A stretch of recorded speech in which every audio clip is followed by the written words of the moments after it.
Hello, hello, hello. Welcome to the show. This is Radio Boxing. We are live tonight. We will be doing a short run. We will be breaking down Devin Haney versus Keyshawn Davis, the mandatory that is supposedly the next fight that we are supposed to be getting. We are going to be breaking down Devin Haney's skill set, Keyshawn Davis' skill set, and who we think is going to come out on top. Just give us a second. Give me a second, and I will be right back. Let's get it going.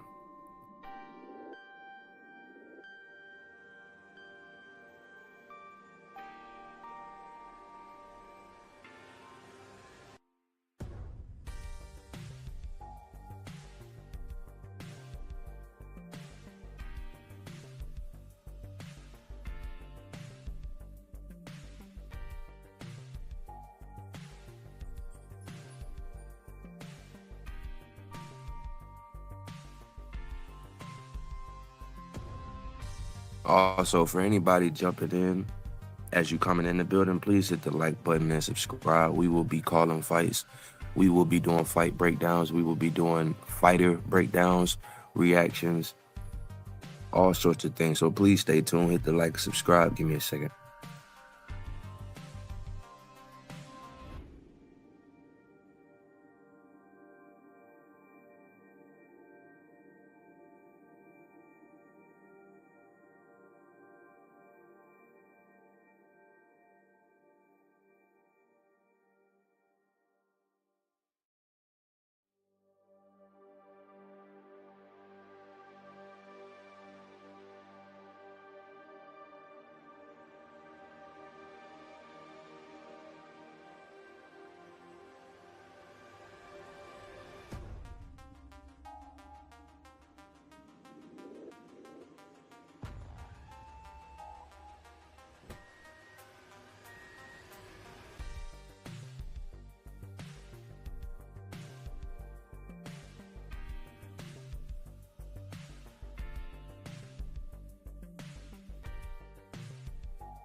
All right, guys, we are back. We're just gonna get started. If you're coming in the door, if you're coming in the door later, please hit that like button, hit the subscribe button, man. Today we are gonna be doing a quick live. We're gonna be breaking down the skills of Devin the Dream Haney.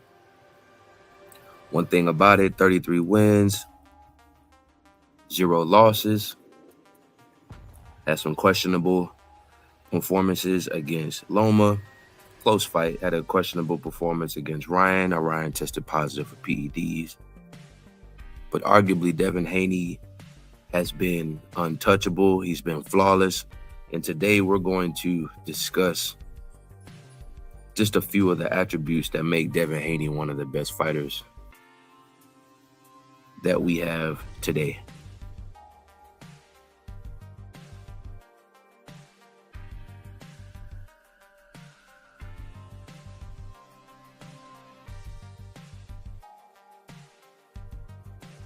So while Devin Haney lacks knockout power, one of the things that we can't deny is that he has elite boxing IQ. The jab is Devin Haney's favorite move. What it seems like from looking at film is that Devin Haney likes to use that jab to set up a multitude of punches. A lot of times Devin Haney will turn that jab over and use it just kind of as a rangefinder. And then other times he'll bring that right hand behind that jab and bring it right down the middle. Devin Haney has good feints. He has great foot movement. All of these things is what make Devin Haney hard to beat, make him an elite boxer in my opinion. I know a lot of people have a lot of things to say. There's a lot of online chatter and back and forth and things like that, but despite what everybody wants to say, Devin Haney is one of the best boxers that we have seen today. And when we're talking about naming a few fighters that's better than him, you can only name a few. And I mean, at that point, we're talking about going to different weight classes at that point. You know, I want to see someone challenge Haney. I want to see him go up against a challenge. He does have a mandatory in Keyshawn Davis coming up next that we are, as far as the boxing world, we are waiting on an answer. We're waiting on some type of information that we can get to see if we're going to get that fight. Another thing that I like that Devin Haney does is he knows how to change levels, man. And his reflexes are underrated as well. Once he finds that distance and once he gets that distance down, it seems like Devin Haney's hard to deal with. Like once he gets his motion, once he gets the rhythm going, it seems like he's hard to deal with, man. I mean, even if you go watch the fight he did with Kambosos, his jab was in effect.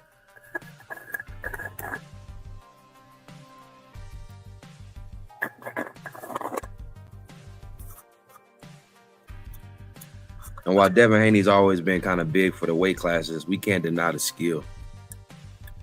You know what I mean? People like to make fun, people like to talk about it, but keeping it real on some non-biased shit. Devin Haney's footwork, Haney's speed, his reflexes. I believe Haney was looking a lot better at 135. But even still, at this point in time, he's one of the best fighters that we've seen today.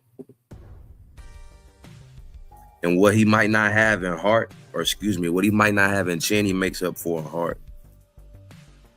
And I wish I could show y'all the video that I'm actually reviewing and breaking down, but this was the 9th round with George Kambosos, 1 minute and 30 seconds left on the clock. Another thing I like to say that Devin Haney has as far as skill set is concerned, man, is conditioning. His conditioning is top notch. He's definitely a 12-round fighter, 15-round fighter. And one thing I've said on other platforms and other panels is that if you're not focused, if you're not locked in, if you're not dialed in, I don't care who you are, you're not going to beat Devin Haney. It's not just as simple as he ain't got punching power and you're going to just walk through his punches. We're talking about boxers, so you're not going to walk through anybody's punches.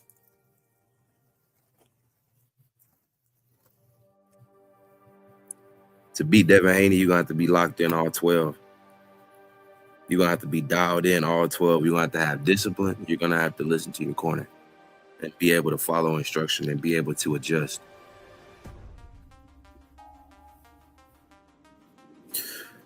Also, because this episode is just purely about what makes Devin Haney great. Tomorrow we will be going over other fighters. Devin Haney again has a mandatory with Keyshawn Davis, so we will be going over that matchup, the skill sets between those two. But today we are just doing Devin Haney, giving him his flowers, explaining to the people why Devin Haney is hard to beat.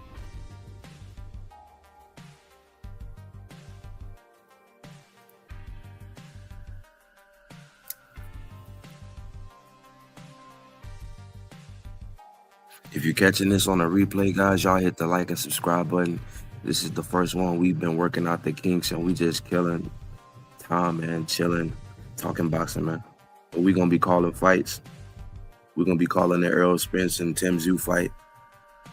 We're going to be calling all the fights, all the Zuffa cards. So please stay tuned. I spoke on it briefly before, but going back to Devin Haney's skill set, that right hand that he brings down the pipe is one of the best that I've seen, and it's very quick. Again, going up against a fighter like Keyshawn, while Keyshawn is very elite, and I'm very high on Keyshawn. He can't have any lapses in defense, he can't have any lapses in discipline, and he can't have any lapses in focus. Because if you do that against a fighter like Devin Haney, you will look up and see that you are down 5 rounds already. And now for you to be fighting under desperation and for you to be trying to claw your way back, that's exactly where Devin Haney wants you to be. So I think it's best for anybody that's going up against Haney to remain locked in from the jump.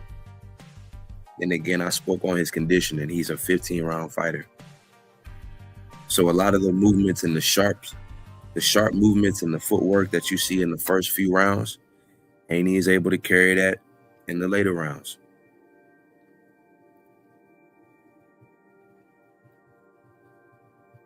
Devin Haney has a good feint game too. A lot of his feints set up a jab. They set up a power jab. Or a lot of feints set up the right hand. Haney's also gotten better with keeping that right hand up. Remember, he was getting caught a lot with Ryan Garcia in that fight. A lot of people want to argue it was the PEDs. I think it was because of a technical issue. But when you go look at that fight with Brian Norman, that boy Haney turned up. That boy Haney corrected a lot of flaws. And that's why in that second round, when he stunned Brian Norman and then dropped him, that's exactly why that sequence went the way that it went, because Haney is starting to keep that right hand up.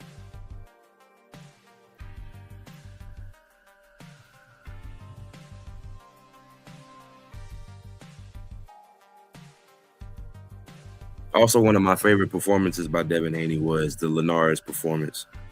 And again, this is at the lower weight classes, but I always bring this up. Devin Haney versus Linares was one of my favorite fights. That was what really made me a fan of Haney. He went up against a dangerous veteran. While some could argue that he was a little over the hill, I don't see it that way. I mean, as an amateur, I understand what it's like to receive punches. And I give Haney a boatload of credit for going up against Linares. The way that he fought him in the pocket, using angles, using feints, being quick, agile. That was, I'm telling you guys, Devin Haney versus Jorge Linares is one of my favorite fights. And even when he got clipped in that second half of the fight, Haney did what you're supposed to do, being a young champion. Y'all got to understand, this dude was a young champion fighting Linares. A grown man, a big guy, a veteran. And what's the last thing to go, everybody says? Power. So that wasn't unexpected. What was unexpected for me was to see how Devin Haney was moving in that fight and how fearless he was. And I think that if Haney brings that to a Keyshawn Davis fight, I think Keyshawn might have an issue. And that's just my personal opinion. But the footwork, the jabs, the angles, the side steps, everything from Haney was beautiful.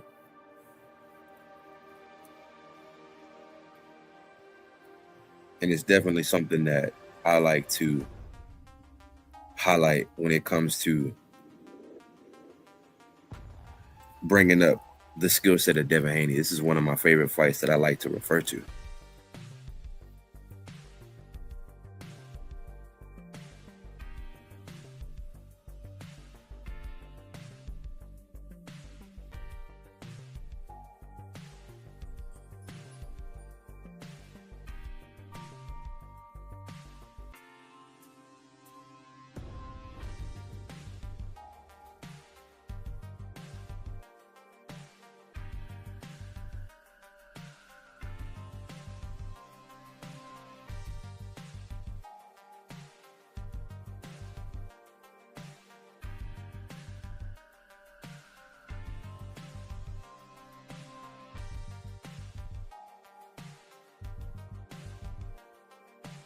Hold on, guys. Give me a second.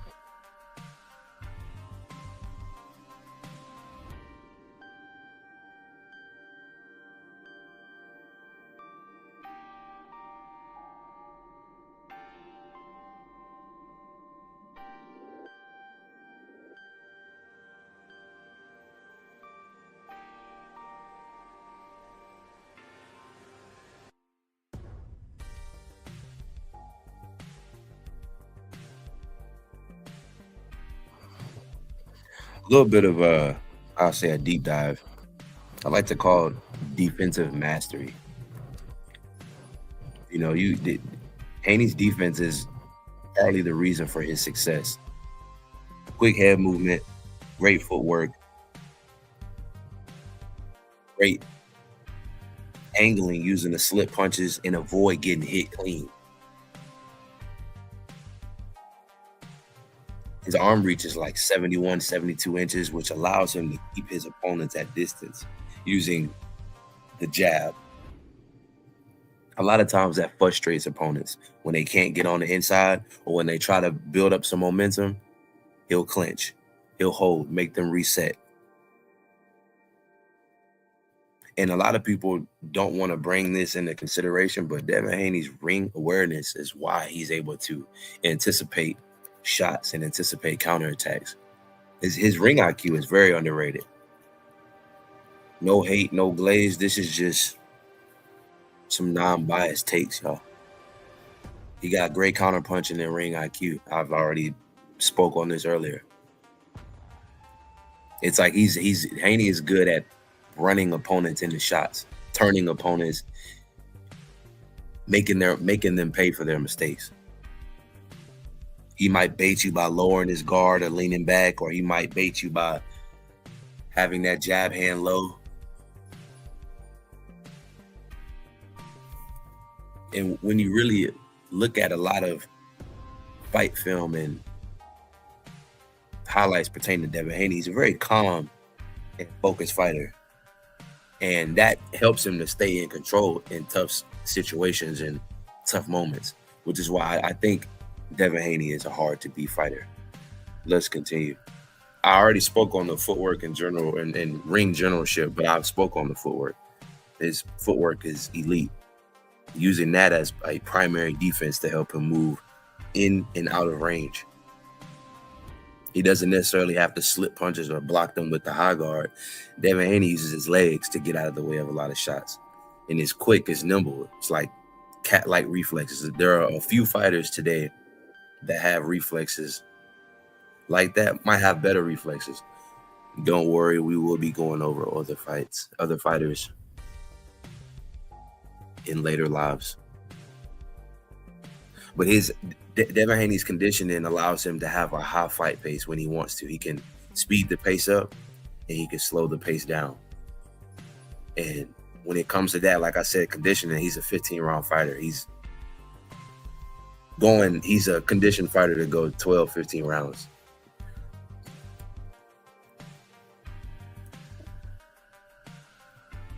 The footwork, it makes it difficult for his opponents to find a rhythm. As his performance with Jorge Linares was one of his best performances, because the footwork, the things that he was doing, the way that he was stepping around Linares, and the way that he was jabbing, the way that he was clinching and tying up when he needed to, it made it extremely difficult for Linares to find rhythm, which is why the only time he was really able to get a punch off that had Haney buzzed was when Haney tried to stand right in front of him. But as long as Devin Haney was moving around and boxing, using angles, using his legs to get out of the way, making Linares walk to him, making him work, as long as he was doing that, Devin was in the clear. So I think that's a skill set that he can take into the Keyshawn fight and further down the line, just having that boxer mentality.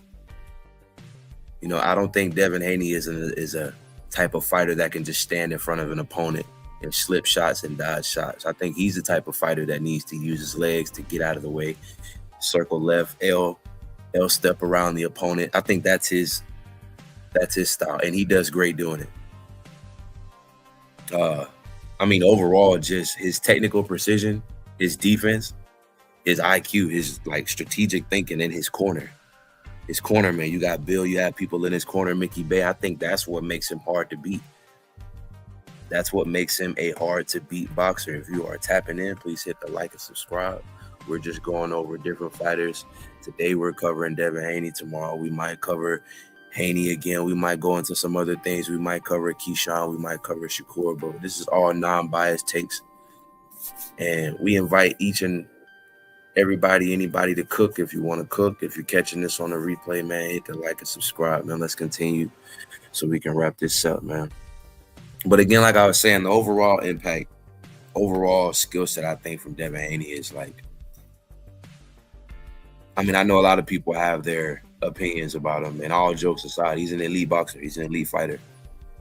And you coming up, training with Floyd Sr., being trained by Floyd Mayweather Jr., being trained by Zab Judah. You have Bill Haney, who's a student of the game, that has soaked up a lot of knowledge from this, that, and the third. He's been training with Shane Mosley. He's trained with a lot of different people. I think the chatter, the online chatter, and the drama, I think that blinds a lot of people from the fact that Devin Haney can fight. And so when opponents are thinking about stepping into the ring with him, they need to make sure that they focus and they locked in. Because he will make a meme out of you if you let him. Probably gonna cut it short right there, man. I really just wanted to break down a few things that I saw pertaining to Devin Haney. Salute to his team, salute to his father, salute to his trainers. Tomorrow we will probably discuss Keyshawn Davis' skill set. We might discuss Shakur Stevenson's skill set. We might touch on some other attributes that Devin Haney has. We might touch on Tank's skill set. We might touch on Abdullah Mason's, Jerron Boutennis. We might touch on a couple of these fighters' skill set coming up in our upcoming lives. Today, I just wanted to kind of break the ice, being the first live that we have done on this channel. Just wanted to make sure everything was working properly, man. You know, I'm just spitballing freestyle on top of my head. If you guys are catching this in the replay, please hit that like and subscribe button. Appreciate y'all for tuning in. Test run. We will be live tomorrow night. And again, we will be calling fights. So when we have fights coming up, y'all want to get the first-hand scoop, y'all make sure y'all subscribe and y'all tapped in, because I will be calling these fights. And with that being said, man, think we gonna call it. If you're listening to this on the way to work, if you're listening to this in the car, make sure you are driving safely. We are approaching midnight on the West Coast. Traffic was light. Streets were clear. So I hope everybody has a safe afternoon. God bless. Catch you on the next one.